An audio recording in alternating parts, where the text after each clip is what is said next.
Dinky is a podcast where two pals just won't shut the F up about being child-free and the dink lifestyle. I'm Erica, and I don't have kids because they're so wiggly. Okay. That's a reason, I guess. It's too wiggly. Yeah.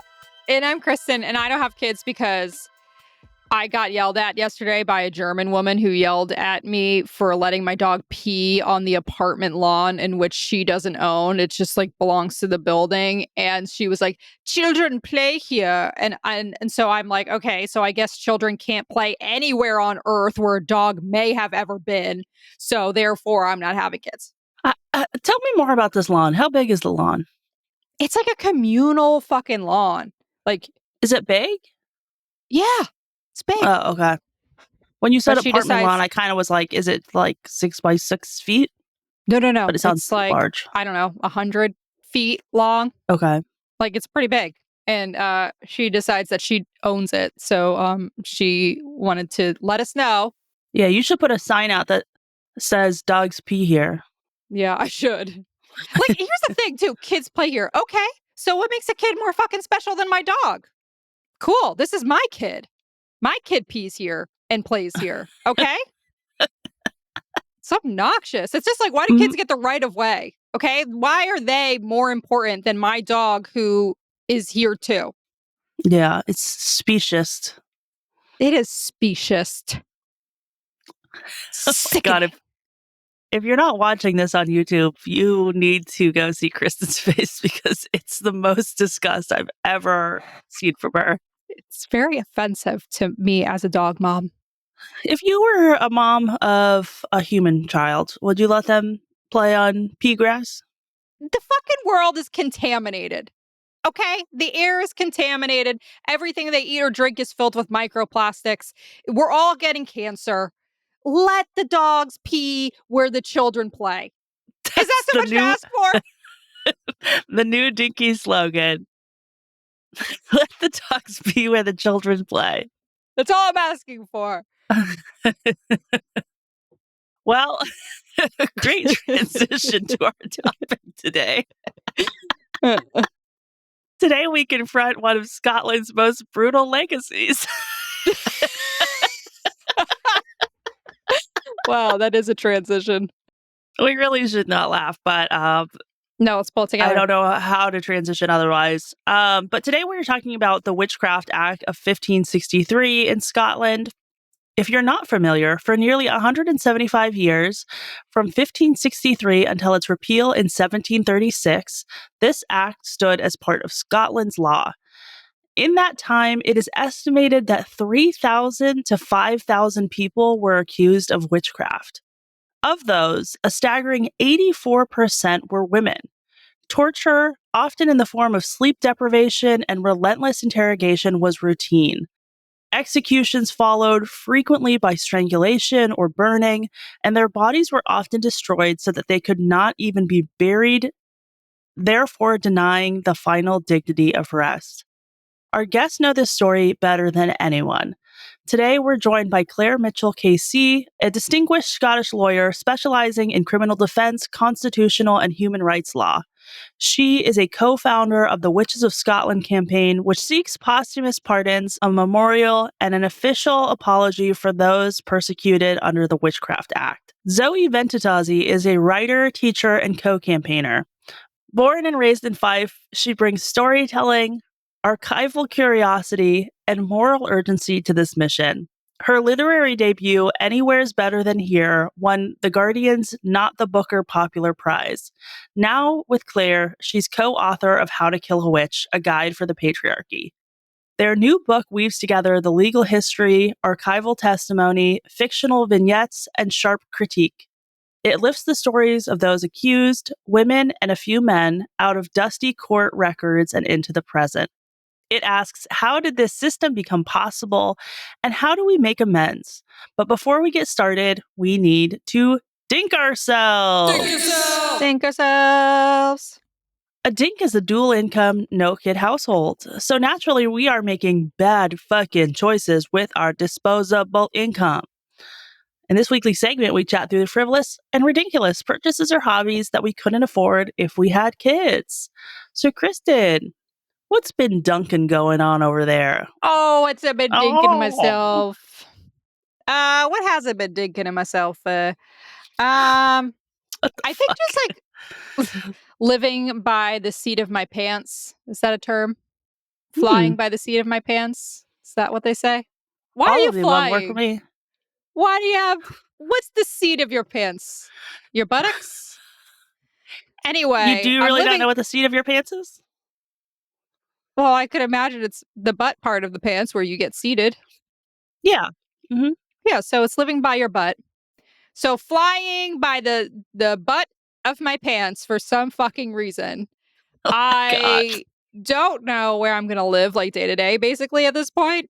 You know, I'm just a 38-year-old woman with a husband and a dog, and we never know what's going to happen month to month. So, I think for me my dink myself is like really just this idea that after December, I have nowhere to live. We think we're going to Austria for New Year's.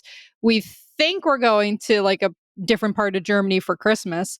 But there's a lot of questions about visas and like, can we even leave the country? Are we even going to live in Germany? Because there's some problems with the customs process right now that might actually have us fleeing. So if I had a kid, there's no way I could just be like, maybe I'm in Ireland, maybe I'm in Austria, maybe I'm in Germany. Like I'm just flying by the seat of my butt.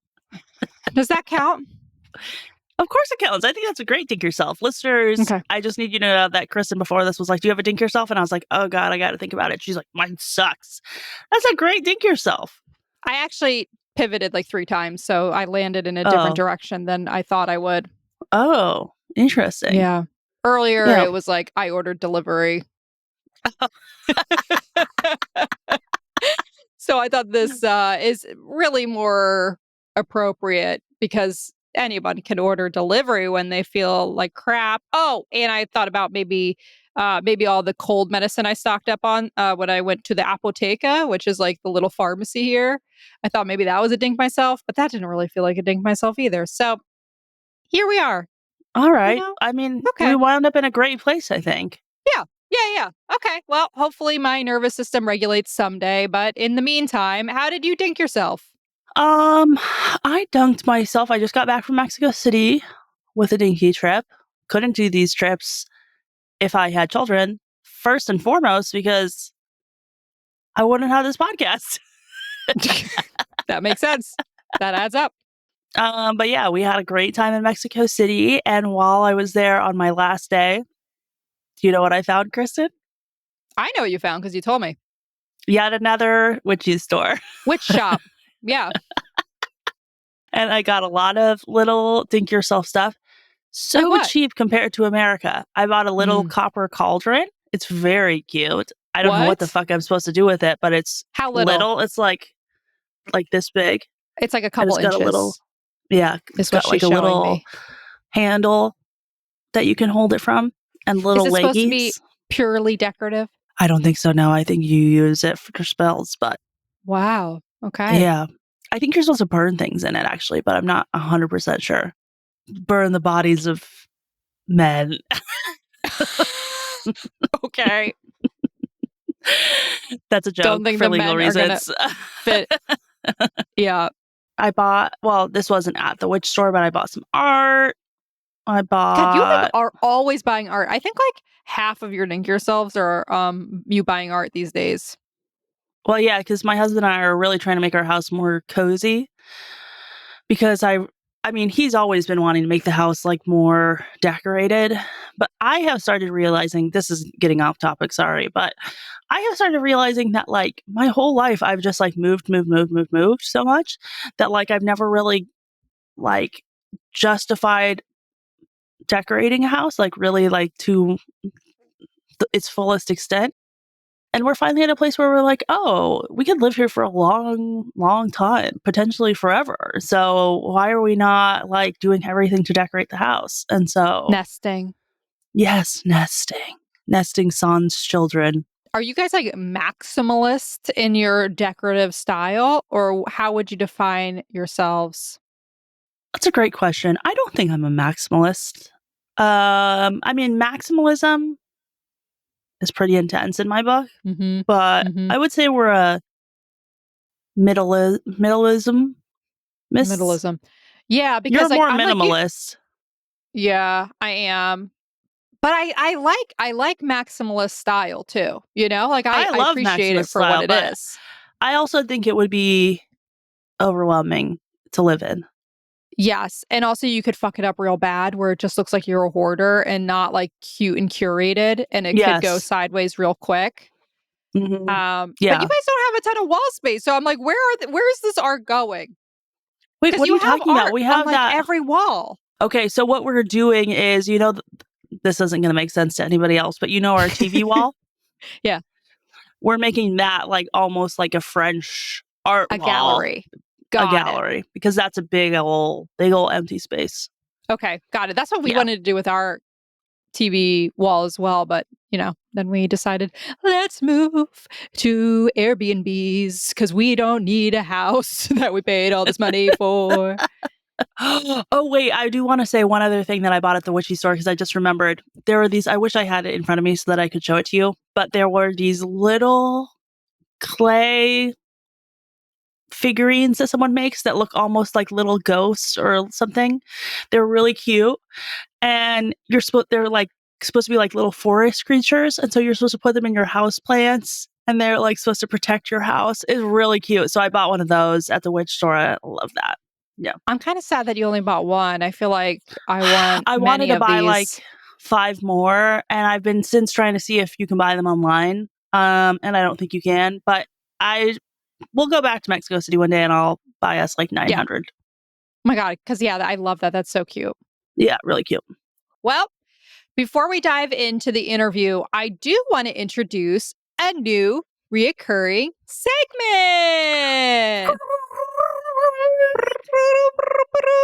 Welcome to the Child Free Small Business Corner, where we promote your child free small businesses. Our This first is ever child free small business. Erica, what were you going to say? this is so cute and wholesome. I'm so excited. Woo! Well, the first small business that we're ever promoting ever is Thornback Acupuncture. So, introducing Thornback Acupuncture, Dr. Rachel Oristano's multidisciplinary healing space for those seeking nourishing care rooted in softness and candor. What sounds better than that?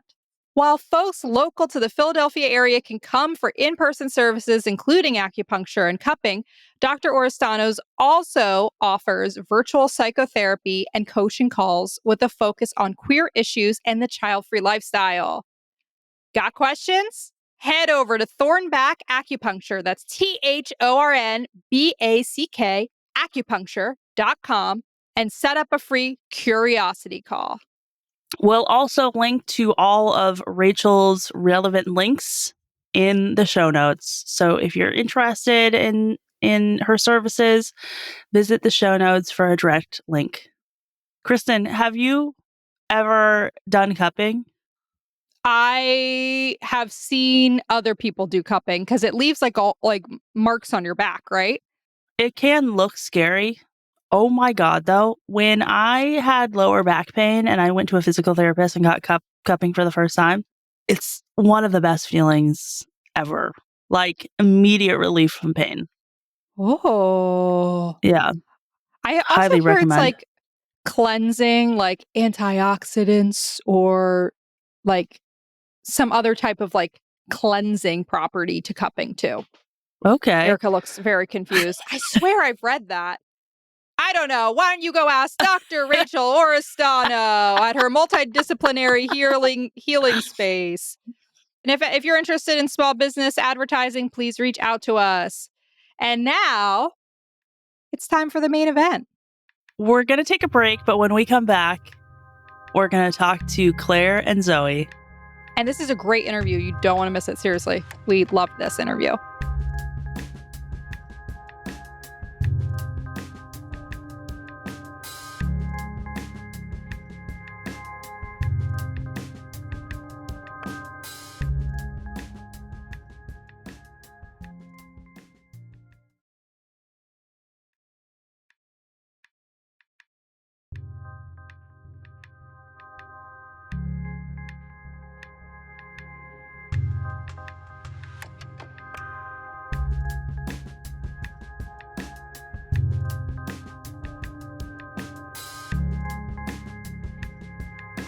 Okay. Claire and Zoe, thank you so much for joining us today. Thanks for Hi. inviting us. Hello. Yeah. We're so excited to chat with you. Before we jump into questions, let's actually just ask you, how did you two get to know each other? Well, we were at a friend's wedding, and I've actually just been with Mel for a coffee. So Mel was the bride, and Mel and Drew. I always have to mention the husband. He told me recently that he was upset that I've erased him from our story because I never mentioned him. So Mel was marrying Drew, and we're both good friends with Mel. And we met at her and his wedding, and just got chatting. And you know the way when you're like a grown up woman, you're trying to feel out whether the other person is on the same sort of page as you, sort of culturally and politically. So we started talking about podcasts and true crime podcasts and why it is that women love to hear stories about other women getting murdered. And so we chatted about that, and we came up with some reasons why, and realised that we were definitely on the same page, probably dangerously so. And then Claire said to me, "Do you mind if I get in touch with you in a few weeks' time?" And she did, and that's how she already had the campaign in her mind. And when we were talking about podcasts, I said, "Oh, I'd like to do a podcast, but I don't know what angle to take it from. And I didn't want to do a true crime one." And Claire said, "Oh, I'll be in touch." And then said to me, "Do you want to do the Witches of Scotland podcast?" yeah, because there's one thing meeting someone at a wedding for the first time and like kind of clicking with them and vibing. I thought if I went into the area of satanic panic just in our first meeting, it might freak her out a wee bit. So Little did you realise that would have guaranteed that I'd become your friend if you'd started talking about that immediately. I was going to say, this is kind of how all great friendships start now, is talking about death and true crime. So yeah, for sure. It seems like it was a recipe for success. Yeah, definitely. Wait, I want to know, so when you were talking about the reasons that women are so attracted to true crime stories, what were some of the reasons that you guys pulled out in that conversation? Okay, so the first one is because it's a kind of a there but for the grace of God go I. Like she got murdered, I haven't been murdered, in brackets, yet. So it's that kind of thing, because most women move through their life fearful at points. If you've never been fearful of a man appearing on the street behind you, then you're very lucky. If you've never had some guy rub his winky up against you on public transport, you're very lucky. If you've never seen a penis that you didn't ask to see, you're very lucky, etc. We've all got millions of those stories. So we talked about that, and then we talked about, so when you listen to those podcasts, it's giving you a blueprint of don't do whatever that poor woman did. No victim blaming, but just like things to avoid. Spoiler, it's just men. And the third reason was the third reason was to work out how to leave trace evidence so that he gets sent to jail. So that was the three reasons. It's kind of like a tutorial on what to do and avoid. It's like a blueprint, like you said. Yes. Don't get into cars with men you don't know. We did an event recently, a book event recently, and Zoe said, "Don't get into cars with strange men you don't know." And then a man came up to us at the end and went, "Hi, I'm the local journalist that's interviewing you. Could you get in my car to drive up the road?" And we're like, "Yeah, sure, no problem." We got in without a second thought. Oh no! Wow. He didn't even have to show us puppies or offer us puppies or anything. We just got in the car. Wow. So, yeah. Quick anecdote actually on how Eric and I became friends. Our first night together, we got into a white van with a man that somebody had met on the internet who we also didn't know. And we survived. Yeah. So, yeah. Good. Please tell me why you were getting into the van. We were told we were being taken to a party. This was first week of college. We had met another girl who said, "Oh, I'm going to this guy's party. Do you want to come with us?" And we were like, "Okay." And then once we got in the van, we found out they were also just meeting. They had met on MySpace. And we were like, oh, okay. What an interesting situation. And then we rolled up to a house that was completely dark. Oh my God. And a group of men started piling out of the basement, and we were like 30 minutes away from our college campus, and we were like, this is the dumbest thing we've ever done. I'm pretty sure our parents warned us about this exact situation. Life is so dangerous. As a woman, it's insane. Yeah, at that point, I'd be thinking, oh no, I'm somebody else's podcast. Yeah. 100%. Podcasts Yeah, weren't a thing yet. Free podcasts. So they didn't That's have true. that as a guide for them. Yeah. Yeah. Mm-hmm. I did all sorts of stupid things though as a teenage girl. When I was 14, I was on a school exchange trip to Germany, and I smooched this guy in a McDonald's who was an American sailor that was in town with there was a whole bunch of sailors that were in town. And I went with him onto the US battleship that I know for sure you're not meant to sneak girls onto. And I went onto that boat Old boy. as a 14-year-old girl onto the ship because he told me that they had grape soda, which you can't buy in the UK. And I got my grape soda and I didn't get murdered. So it all worked out okay in the end. My gosh, I missed the part where you were 14 in that story. I didn't look 14. I probably looked 16. Yeah. It makes all the difference. All the Yeah, difference. exactly. To be fair, he was only about 17. His name was Shango Chapman. Oh, Shango He kept Chapman. his gum in while we smooched. Yeah. Oh, for God's sake. Sorry. Have you It's had great. too It was much like the caffeine quintessential before? American experience for me. It was amazing. I was like, this is great. I was going to say, you can't trust American men. You can't trust men, period, but especially not American men. It was hilarious. Yeah. Yeah. Anyway, Anyone sorry. ask any more questions? Do you want me to just leave now? No, I have so many No, I questions love about this. Shango, but I'm going to try to suppress them. Okay, well, to start, let's start talking about witches. When did the story of Scotland's witch trials first get under your skin, and how did this project come to exist? We did talk about that a little bit, but I'd love to hear about like the fruition of it and how you guys kind of kicked that off. Yeah, okay, so I worked at that time as an advocate in Scotland, and I did appeals. So if someone was convicted in a criminal court, they would appeal that, and I would be in Edinburgh working in our Supreme Court there, the Court of Appeal, arguing about miscarriages of justice. So that was my job. And in Scotland, we do things very, very old style, and I would get up every morning, literally, and put on a man's 18th century horsehair wig and put on a big black gown, and then when I became a King's Counsel, a big black silk gown. It's very gothic. And I would live and work in the old town in Edinburgh, be in a building that was from the 17th century. I was filled with history and filled with interest in witchcraft and those sorts of things. I've been a goth all my life, although unfortunately my hair went from dark to very, very white, which is not an ideal gothic. But anyway, I've always been interested in the witchcraft trials, and I started researching a man called George Mackenzie. His nickname was the Bloody Mackenzie because he was so fearsome. And he was the man during the time of the witchcraft trials that started in Scotland. He prosecuted them. And so I started reading a bit about witchcraft trials. And when I did that, I read a woman being interrogated by someone who was saying that she was a witch. And I was just sitting alone in the library, and in this really old library in the centre of Edinburgh. It was really dark and atmospheric, as it always is. And I remember I remember reading the book, and it said, the woman said when she was being interrogated, can you be a witch and not know it?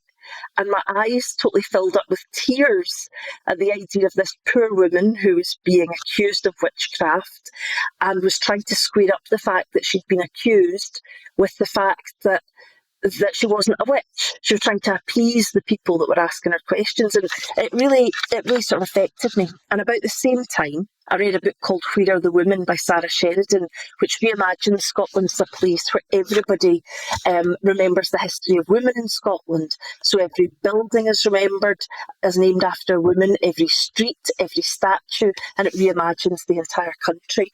And once I'd seen that, everywhere I looked, I saw the history of men in Scotland, but no history of women. And it all came to a head one day when I was walking my dogs, Redford and Crombie and Princes Street Gardens, the main piece of public grass and public space in Edinburgh. And I was walking around it thinking, there's not one statue to a named woman here. There are statues to men, there are statues of men on horses, to soldiers, to architects, to builders, to generals, but there's not one statue to a named woman. I got to the top of Princess Street Gardens and I got to a statue of a full-sized bear that had done great things during the war. And I was like, right, I now know about the story of Wojciech the bear. He was a fun bear. He was a smoking bear. He was a drinking bear. I think he used to do things with mines. I'm not sure. But I was like, this is ridiculous. There is a statue of a bear and the story of what the bear did, and no statues to women. And I looked up above Wojciech's head where you could see the castle and the esplanade where they put hundreds of women to death as witches. And I thought, not only are we not telling the great stories of women and what they do in our public spaces, but we're also not telling the really terrible history of what we did to women in Scotland as witches. And that was when the Witches of Scotland campaign was born. So I decided that I wanted a pardon for all those that were convicted to change their status in law. I know that in America they call it exoneration. We unfortunately can't get exonerations, it has to be pardons. But the pardons make it clear that the people were never guilty of anything in the first place. So it's the same as an exoneration, but we call them pardons. And the next thing I wanted was a apology for all those that were accused, because many people were accused and never made it to being in trial because of the way they were treated. And the third thing I wanted was some kind of national memorial, something that we could remember those people that had happened to, so we could have it in our own historical remembrance, and so we go on and not do the same thing again in the future. Kristen, were you going to say something? I feel we like were both like speechless, which is unusual for us. But yeah, I mean, I love that you A, noticed this, and then B, took initiative. We just did an episode on the Salem witch trials in Massachusetts, and it was a similar story that they didn't get an apology from the state of Massachusetts for like more than 100 years, some number that I thought was far too long for the tragedy that occurred. So Yeah. I'm glad somebody finally took initiative. It just takes one person to notice and make a change. So that's amazing. Yeah. And Zoe, what was your introduction to all of this? Well, so when Claire and I met at the wedding, and she got in touch a few weeks later, she said to me, right, I've got an idea, just hear me out. Don't immediately say no. And she said to me, I want to do a podcast, and I want to do a podcast about the witch trials. And now Scotland is a small place, right? But I mean, obviously we've got a huge amount of history here. I'm from a region called Fife, which is where there's a town called St Andrews, which anybody that has an interest in golf knows that that's known as the home of golf, right? Okay. And it's only about an hour and a bit's drive away from Edinburgh, which is where Claire had this kind of epiphany. And where I live, Fife, had a huge amount of witch accusations. Like, they were really invested in the business of dispatching witches. But I had never, ever heard anything about it. I knew nothing about the witch trials of Scotland. I didn't know that there had been an issue with witch accusations. And all I knew, because I'm a high school English teacher by training, so I've taught Macbeth several times. And I understood that that was witches and it was in Scotland. And I understood that Shakespeare had written the play to curry favour with the king, King James. But I didn't really put those pieces together. And I think it's something that some families might talk about it, and some families might talk about local folk stories, or they might feel they've got a connection to it in some way. My family absolutely did not talk about it. And we didn't get taught it in school. So I didn't know anything about it in school. And there was quite a conscious effort, I would say, in Scotland to not teach us our own history in a kind of an empire kind of way, because Scotland is a bit agitated, and I think they prefer it when we don't know our own history, or certainly that's the way it used to be. And I think that's changing now. I think that there's lots of really great history teachers that are teaching a lot more about our own history, but certainly we weren't taught about it. We were taught about it through the lens of being English. Wow. Okay, because that was going to be one of my questions, is like, how is it taught in school? Because when we did our Salem witch trials episode, we were talking about how it was almost taught as like a Halloween fun kind of like craft lesson. Yeah. And now as an adult, it's like horrifying to think that this was like kind of made a cutesy thing. And so I was curious if that was the same situation in Scotland. No, No, it wasn't. It wasn't taught to us at all. We were taught very much men's history, so and in capitalist history. So we were taught about the Industrial Revolution, what the machinery was. We were taught about the First and Second World War. But like my focus when I was in school was very much about how trench warfare worked, which is quite interesting. It is interesting, but it isn't really telling me anything about like my country particularly. And then when I was older, I took history up to the end of high school, and I chose to study the American Civil War because I was really interested in the transatlantic slave trade. So I knew lots about that, but I didn't know anything about like my own history. And in fact, interestingly, when we did the transatlantic slave trade, there was no mention of the very active part that Scotland took in that. There was no teaching of that. It was more about, other sides to it. So that in itself also very colonial. So we didn't know anything about it. I certainly knew nothing about it. So when Claire told me about it, I was like, oh, okay. I mean, okay, tell me about it. And then she started to tell me the figures. So in Scotland, there was about 4,000 people accused and about 2,500 people executed who were found guilty. And about 84% of them were women. Now, we say that's quite a conservative estimate potentially because lots of paperwork's been lost or is damaged. And as there are more and more kind of citizen historians, they're researching their own areas, they're now finding extra names. So we think there'll be more, and that that's a fairly conservative estimate. I don't think it was like in the millions or anything, but it was certainly in the thousands. And that was really shocking to me that this thing had happened that had been so overwhelmingly against the women, the female population, but that we weren't taught about it. But I mean, we all know that women's stories are not of interest because they're not exciting. They're not interesting. We don't have swords, literal or figurative. And therefore we don't learn about our own stuff. It's almost as if they think if they empower us with knowledge, we might actually resist and stop taking all the bullshit. But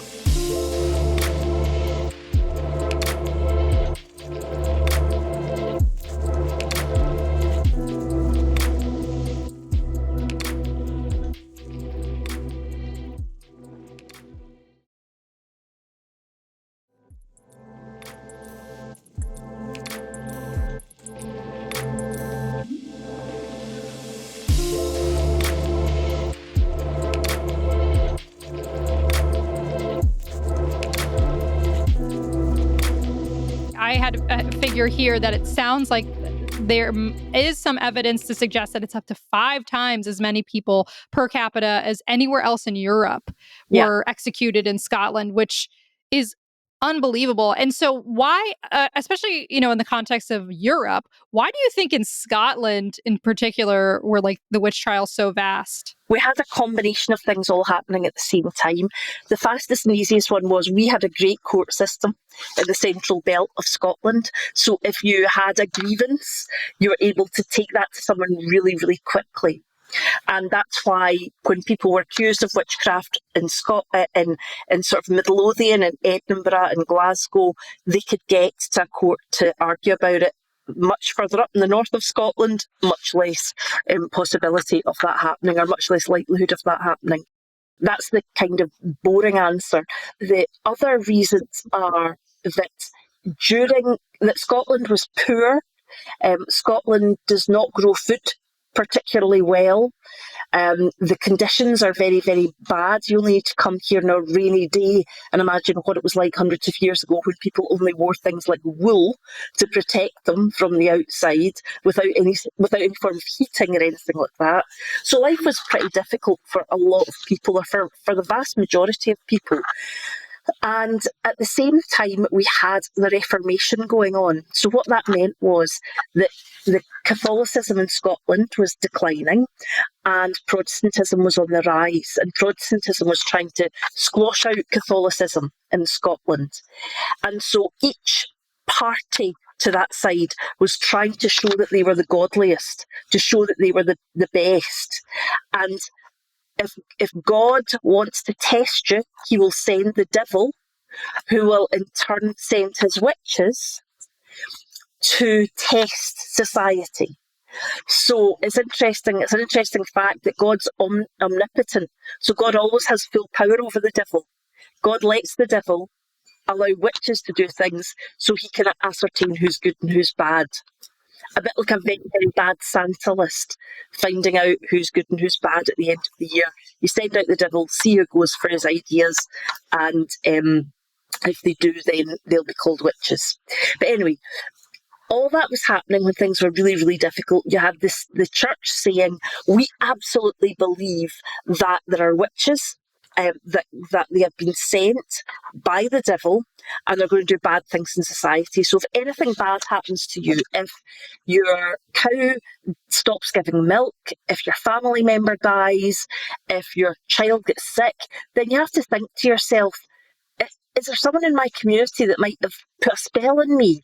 Who might have done this? Was it someone that I had a fight with in the yard? Was it someone who we've got an ongoing battle with that don't like one another?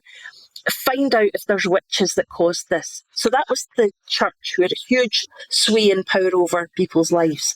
The other part was the King of Scotland became James VI of Scotland and the First of England, and he was a man who had been brought up by men who vehemently believed in the devil was amongst us, and that they would be trying to kill James as God's envoy on earth. So they made James, as we'd see in the modern day, totally hyper-vigilant that there were witches about. And as a result of that, as an adult, James, as King of Scotland, believes that there were witches everywhere trying to do him harm. So much so that he wrote the handbook, Demonology, which explains to people a how-to guide as to how to deal with witches. So you add all those things together and you just get this perfect storm of witchcraft accusations. It's interesting that they would think God would send 84% women to kill him. Well, why women? James lays it out in the book in Demonology and basically says what they all thought at the time, and some terrible men still think today, which is that women are just inferior. You know, they're inferior intellectually, physically, morally, spiritually. And where if a man was approached by the devil who tried to kind of sweet talk him, the man would recognize it was the devil and would turn him away. Whereas if a woman is approached by the devil, he could quite easily turn her head. And there was a sexual nature to this as well. A lot of the confessions are that the devil kind of hotly walks in and sweet talks the women, and they have sex, and then she's his creature. Yeah, he's well dressed. He's offering parties. He's offering them buffets. He's ordering them dancing. And can you imagine? When you say buffets, Claire, what do you mean by buffets? Just like lots of food on a table. That's how I'm imagining it. I mean, I know what a buffet is, but I've just... Like buffet. Did you read that somewhere that he... No, I'm just imagining right. Okay. I'm not imagining they all sat down at a table and the devil went, right, who's having starters? So I'm just imagining there's a big table. It's more like people could just mill around, and he'd maybe use in the church the big table that really the minister should be at, but he had like sausage rolls or whatever the 17th century equivalent of that was, right? Okay. Claire knows that a woman cannot resist a buffet. I'm not joking when I say I would be turned for a good buffet. Like, buffets are dangerous for me. This is another way to get us into the van. Yeah, Oh my God. Why hasn't a pervert invented a buffet van? You would just pull back the door and it would just be an amazing buffet, and women would just be like, yeah, I'll do it. I don't have to cook that shit. I don't have to clean up after it. I could just eat my fill of small items. Perfect. It's fantastic. I think we just developed a cult or something. We went to Vegas the first time. Me and my friend developed something we called Buffet Ket, which is an etiquette designed around buffets, which is trying to make sure you just eat high value items. Because, rookie errors where people would start off with bread. They're like, no, that's not working. Because I'm a vegetarian, so it would take me like half a day to eat all the food that I needed to make it up to the value of whatever the buffet was. Because I couldn't have like 4 steaks and a plate of oysters. Anyway, it was those kind of ideas that I was thinking about, Zoe. Yes, thank you. Thanks for clarifying. Good. Okay. So yeah, women were just weaker, as we've just proven, and would just do whatever the devil suggested. And I sort of think as well, like, there's a kind of a glamour with the way that the devil is described, like they lived really hard lives, like they were it was hard work, probably going to die fairly young. There wasn't much you could do about most illnesses. You know, it would be a hard life. So the idea that this kind of guy dressed in black would come into town and show you a good time, it's pretty alluring. I mean, it's alluring to me right now, and I have all the luxuries of modern day Why convenience. is the devil never wandering into my neighborhood? That's Listen, my frustration. Yeah. Maybe he senses that you're morally quite strong. See, it's possible. God damn it. Could be that. That's it. It'd be funny if the devil came back and tried to pick on men this time. What do you mean God. came back? Like the devil is clearly running at least 2 countries that I could name at the moment. So he is never fucked off. He's always been present, I would say. Yeah, oh you're my God, right. that's amazing. You're oh my right. gosh. You both have red lipstick on, and I also felt compelled when I knew that we were talking to you that to also wear red lipstick for no clear reason. Is there a symbolism to it, or is it just coincidental? No, it's symbolism. It's symbolic, but it's aesthetic as well, because obviously red lipstick just looks great. But I think also there's that idea that women that wear red lipstick are a bit dangerous. Now, Claire, you can talk about the political thing about it, but I think with red lipstick, it's sort of danger, right? It's also, it can be quite sexy, because I think for men, it's making them think about something else. But I think that it's something where it's like, I'm bold, and I'm not gonna back down about that. So I think you kind of, you nail your colours to the mast sort of thing. But there is a political reason for it, isn't there, Claire? There is. For me, it's dangerous as well, but it's more dangerous. Like, I've lost my house keys. I don't know where I live. My laundry is somewhere and I can't find it. It's that kind of everyday peril that I put myself in. But the story of red lipstick and it being used as a sign of resistance came about in the Second World War, when Hitler indicated that he loved fresh-faced women with no makeup on. So in order to make it clear that you didn't agree with Hitler, you'd paint yourself as a beautiful woman with your eyebrows all done and your red lips, just to show that you didn't agree with those views. So it became a sign of resistance. And we are very happily rocking it in the 21st century too. If any of the big cosmetic brands are listening and watching, we'd love to do a collab. We'd love to do a Witches of Scotland resistance red lipstick. Yes. Oh, that's so good. So great. You could imagine the case to have like the tartan on it. It would be so cool. Yeah. Remember when we talked about tucking and rolling before the interview when we had to put on more makeup? That's how I feel right now. I need to get the reddest lipstick. Kristen is in Germany. I'm fresh face. She's fresh face. The enemy amongst us. I'm the witch. I'm the devil. Yeah, certainly. You're not. No, we're not exclusionary like that. No. We did a TikTok about it, and people were like, "Oh no, I hate red lipstick, but I'm just definitely going to wear it now." I was like, "There's a red for everyone." I totally believe it. Just have to find it. I love red lipstick. That is an underrated lip. So everybody go buy your red lips and give us 20% of whatever you purchase. Thank you.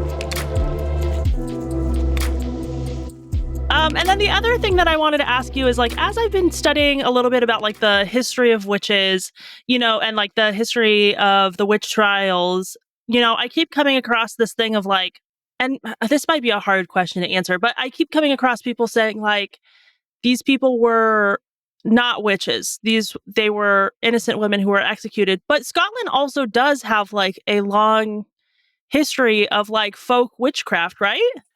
It does, right? But there's been there's been a story that sort of arose in the 20th century where there was a kind of a rewriting of history and saying that actually these people, particularly the women that were accused of being witches, were in fact pagans, and were in fact a lot of them were witches. And there was like this big pagan thing, but like pagan is quite a modern invention, but there was folk magic. We do have, as an ancient country, like any ancient country in the world, we've got a long history of folk stories, folk tales, fairy tales, whatever you want to call them. And in Scotland, like anywhere else, we had these things. When the witch trials were happening, there was a belief in magic in Scotland. There was a belief in magic across what we now think of as the UK, which was benign and okay because it didn't come from the power of the devil. And I think this is where we really need to be really clear about this. People that were accused of being witches during the Scottish witch trials were not what we think of as witches now, right? So obviously there's lots of people, women and men, but I think predominantly women, it seems, would identify as witches who are maybe interested in the natural world, and they're interested in the cycles of the moon, and they're interested in doing things in a very kind of natural way, and which is great, right? But that's not what these people were doing when they were accused of being witches in Scotland. When they were accused of being witches, it was very, very clear they were getting their power from the devil to bring about the downfall of good Christian society. So it's a very different thing. And in fact, at that time, it was kind of okay to go and consult somebody who was magic to do sort of quite mundane things. So they were called service magicians. And we write about that in the book, that there was this kind of belief already in Scotland that if you needed a spell or you needed a charm, that was because like maybe you were unlucky in love, or you had an illness, or somebody you loved had an illness that wasn't clearing, or you'd lost something, or you wanted some help with growing your crops, you could go and see a service magician and they would give you a charm for money, and you would then use that. And like people had a reputation for particular magic. So there might be somebody who was the person you went to for lingering illnesses, or the person that you went to for like love matters. And that was okay. That wasn't seen as problematic because they weren't working for the devil. Now, they weren't witches. So they were service magicians or charmers. And Claire, what is this kind of the legal angle with that? This fact I love as a lawyer is that if you went to a service magician and said, I've lost my laundry, and they go, well, okay, if you wash your face in dew in the morning and you walk round your garden 3 times anti-clockwise, then it will all be revealed to you where your laundry has gone missing or who's taken it. And if that happened and you paid the money and nothing happened and you didn't find your laundry, you could go to court and you could sue them. You could say, look, this magic spell has not worked. I want my money back. It was that level of belief in the other world and belief of magic that was totally straightforward. In fact, we actually found examples, or we were told examples, where priests were also magicians. That sometimes happened, yeah, sometimes, but not too often. But it was okay because you needed those people in communities. So like people relied upon them, and there's a few myths that still exist today, and I think they're kind of irresistible. So I think that we've wanted to take back the power from that situation. So now we have this idea that the people that were accused of being witches, because they were largely women, were kind of like proto-feminists that were standing up to the man, and that they were red-headed and they were left-handed, and that they were untamable. And, that whole idea about we're the granddaughters of the women you couldn't burn. I mean, it doesn't make any logical sense either, because if you couldn't burn them, then they weren't witches. So it doesn't really make sense to me. But like what we need to just kind of keep stressing is these were just ordinary people. They were just ordinary people living their lives who, for some reason, suspicion fell upon them. Now, sometimes they might have been midwives or herbalists, what we think of as that now. Sometimes they might have had land that somebody else wanted. Sometimes they might have been difficult in the community. Sometimes it could have just been pure bad luck that they lived next door to somebody and the family next door had lots of illness, and they tried to blame somebody because they did believe that witches were meddling and trying to ruin everybody's life. So there was 5 different peaks of it.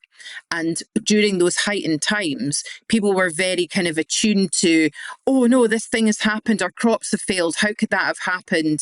If we identify the witch or witches more likely and we get rid of them, then actually our crops will grow properly next time. So when those things were heightened, suspicion was around for everybody. But again, it wasn't kind of like villagers with pitchforks. It was all very much done through the law with the church, and people did it in an organized manner. You know, it wasn't just they'd go and grab somebody off the street and they'd kill her. There was a process that they went through which involved court, you know, and there were evidential steps that they used, and they had to get permission from what was called the Privy Council. So they were like the kind of what we would call the high hegians, or the people that were in charge in a governmental way. They had to get permission. So it wasn't a case of people just kind of, you know, we use that phrase satanic panic and hysteria, but it wasn't really. It was more like it was a belief system, and there were heightened times, but that it was thought out, you know, it was thought. So I think that it is very attractive to say, oh, these were just the women just like us who the man just couldn't cope with. It's much worse than that. It's just any woman. And Claire, when she was talking about demonology before, we've got stuff about demonology in the book. And there's a bit in the book where King James has this kind of character speaking for him. And he says that God would test like the really bad people, the sort of the medium bad people, and the really good and holy people. So like everybody was being tested all the time. So it could be somebody who was a church attender. It could be somebody who on the surface of it was really good.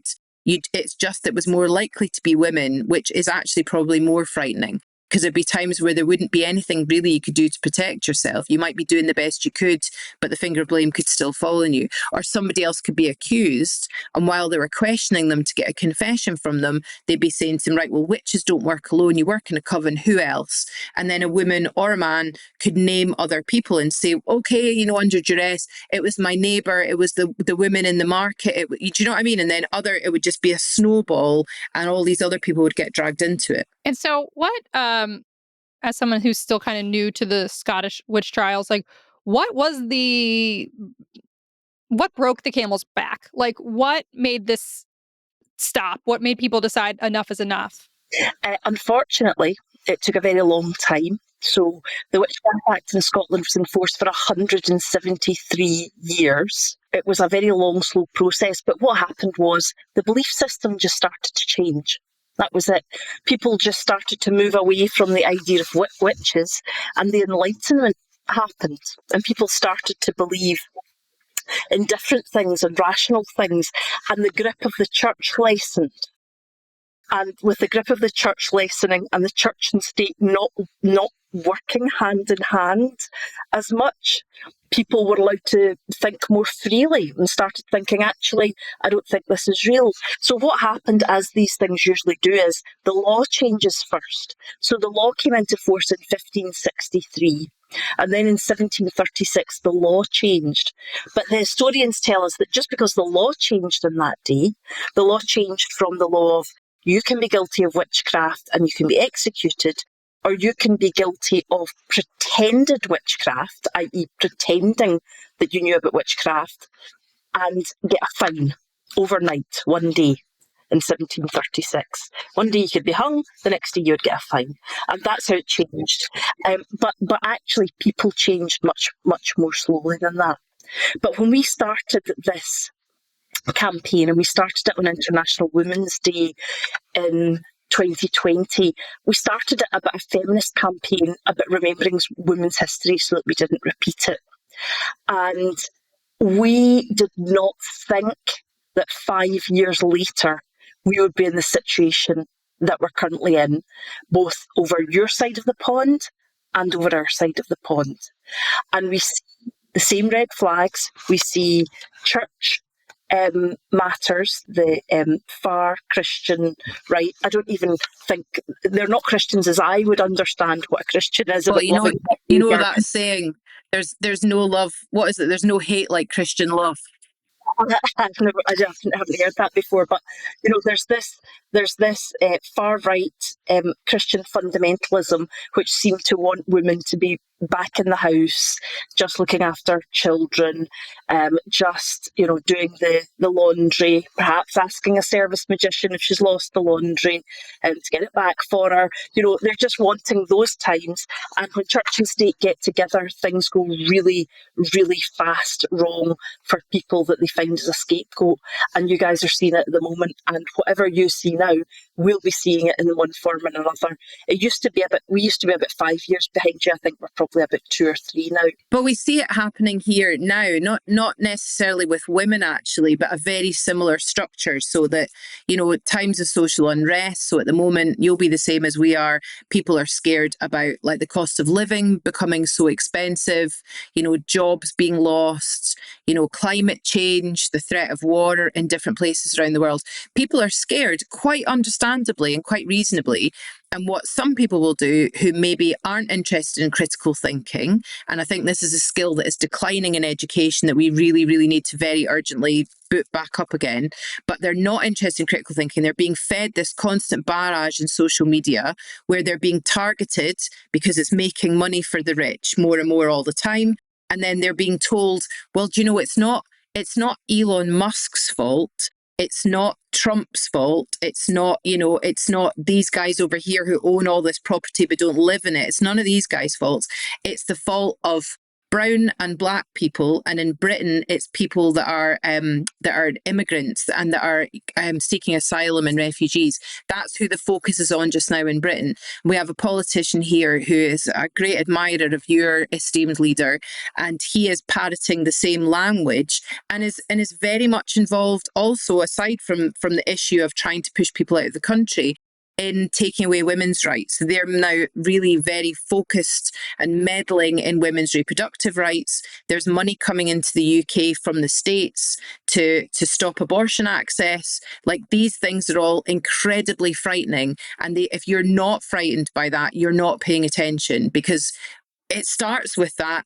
And everybody ends up getting fucked by it. And that's something that we need to be much, much stronger about, saying, no, we're not putting up with this. It is frightening, but we need to learn from history. So as Claire's saying, when we started the campaign, we didn't anticipate that it would be so pressing and so obvious 5 years later, but it really is quite frightening for us. We say that people come from the witch stories and we just get them in, lock the doors, and we make them listen to our feminism. That's really what happened. People come and they're like, oh, witch stories, it's Halloween. And then by the time we leave, they're like, oh my God, things are really bad. But I don't know if you guys know, but we started a memorial tartan to remember the people that had been executed as witches in Scotland. And the phrase that we have to go with that, or what we're trying to press, is remembrance is resistance. We have to remember exactly what happened to those people that were targeted by the state, that were targeted by the church, that were made the scapegoats for things that they could not possibly have done. And they were blamed for it. Terrible things happened to them. And then the next cycle comes round and we go, oh, looking back, yeah, it definitely wasn't them that did that. It was actually definitely the people that were telling us that it was the fault of the poor women or the immigrants or that. And that's why we want to hammer home as much as possible that you need to get out there and you need to use your vote, use your voice, use your resistance in any way that you can, because we cannot sleepwalk into where we all feel like we're going. Wow. I want to talk to you for 3 more hours. But I think that's a perfect place to stop for now. Hopefully at some point we can bring you guys back, because I feel like we have so much to learn from your knowledge and wisdom. We'll also plug, you have a new book, How to Kill a Witch, that we will link to in the show notes and all over social media. I have not read it yet, but I can't wait. It's got great reviews. It's going to make you angry, Erica. I'm already angry. I can't imagine how much angrier it's going to make me. No, Erica. People come to buy the book, and we do signings at the end, and we're like, we don't really know what to say when we're giving people a book, like, enjoy, or we hope you enjoy it. So good luck. Exactly. This is going to make you really, really angry, but hopefully it's also going to motivate you. And it has. Yeah. We've seen people that are motivated.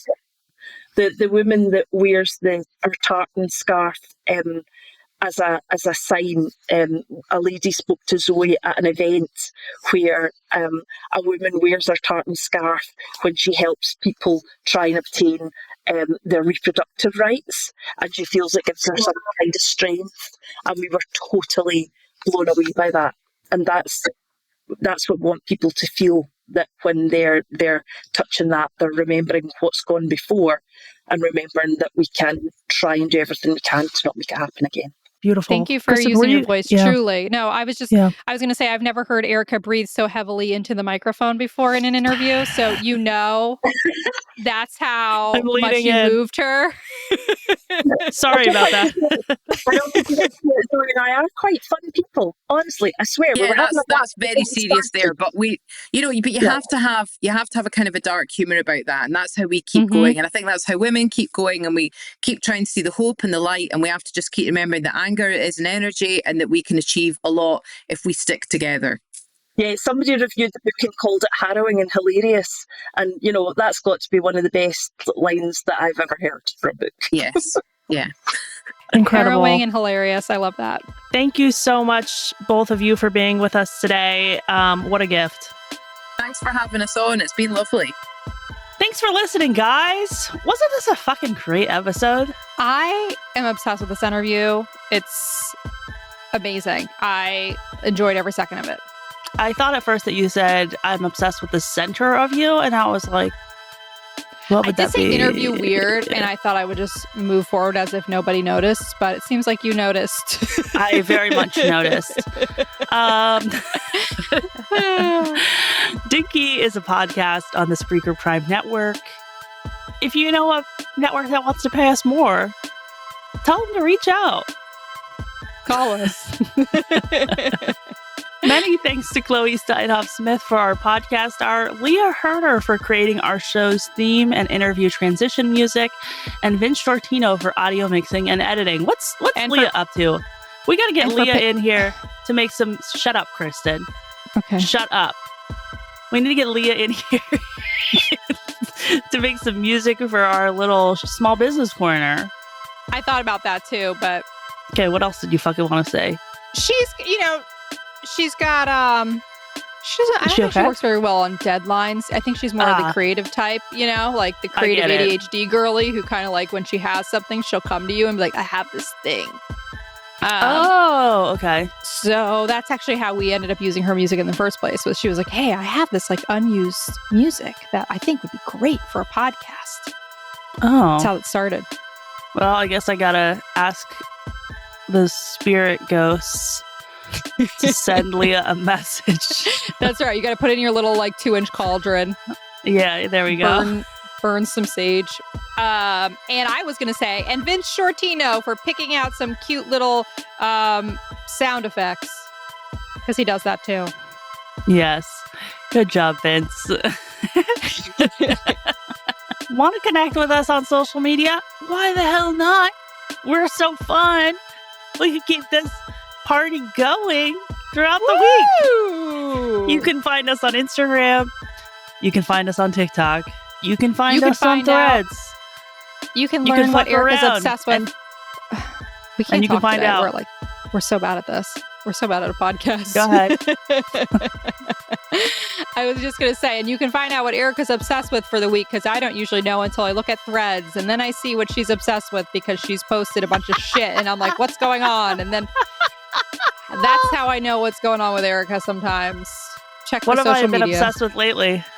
Honestly, lately you've been a little gone because I think you've been in Mexico City. That's not necessarily true. I've been posting a lot about Portland protests.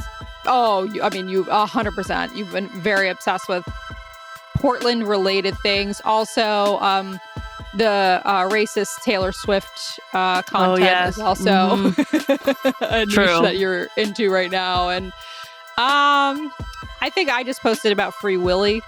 Yeah, you did. So... Okay, well, we also are on Substack sometimes, and we're also, most importantly, we're on YouTube, guys. We're on YouTube. If you like YouTube, meet us there. If you don't like YouTube, you gotta get into YouTube. If you're watching this on YouTube right now, watch it again because we're on YouTube. On YouTube. And subscribe and like and comment. I don't know, whatever people say on YouTube. Yeah. If you have a question or a comment, what do we say? Fuck off. What else? Oh, did you see how I posted the fuck you rant on TikTok? Let's see. I haven't checked how it's doing. Well, we got, I posted like our big rant from the outro the other day about fuck you, Donald Trump. Yeah, I liked it. And then we got 2 regular comments and then 1 total spam comment. So that's pretty cool. Great. TT algorithm is snagging creators with 200 to 300 jail views, 0 sales, low RPM, and disqualification. It's essential you tackle the algorithm back to track. Get consulted by TikTok Magic Cyber. I'm now doing ads in the outro for spam for free. Bots. Mm-hmm. Okay. For spam bots. Wow, great. How can you tell that's spam? It seems totally legit. You mean all the words that don't make sense in combination with each other, and then the profile picture of a lion? If you're a fan of the show, please remember to subscribe. Leave a fucking review, you cunt bag. And share the podcast with your friends if you like them. If you're thinking about breaking up with them, keep it to yourself. Yeah, don't share the podcast with people you no don't even like. No cunty people. Cunty parentheses derogatory. Share it with your cunty parentheses positive friends. Right. That's fair. Yeah. Complimentary. Mm-hmm. Right. Visit the show notes to shop merch, to connect with Dr. Rachel. Shop merch. Yeah, shop merch. Underline shop merch. Erica's wearing it right now. She's wearing a very vibrant sweatshirt. Very vibrant. Visit the show notes. Oh, I already read that. And find information. If you're in an earthquake, they're going to find you ASAP with the sweater on. I think we should start marketing it as like a high visibility vest. You know? A night protection. Yeah. Love that. And you know what? The best thing about our merch is there are no secret, hidden, racist dog whistles anywhere in our merch. No swastikas. No SS lightning bolts. No hidden ice wife messages. You know what's nice too? We don't have 27 different CDs of our podcast in the merch store. Maybe of this we episode, should just one episode. Selling every episode as a vinyl variant. Limited edition. Pink, green, just this one episode. You know what else you can find in the show notes, you guys? Since you're still here, you're the true OGs. You know what else you can find there? Wow. Links to Claire and Zoe, to their book. This show notes is going to be fucking packed. I hope I remember to put all of it in there. The book sounds fucking dope. It does. I can't wait to read it. I want to read that book. Yeah. And you know what? Kristen never says that because I don't like to read. You know that. She never wants to read. So if Kristen wants to read this book, you know it's probably a good one. Probably. And guys, we still have a couple seats left for Vietnam. So come take a trip with us. Trips are the bomb. This is our most affordable trip ever. Ever. And farthest away. That's not a real good sales point. I'm just saying the point is like, this is the most crazy of trips yet. Okay. It's gonna be a blast. Anything else you want to say, bitch?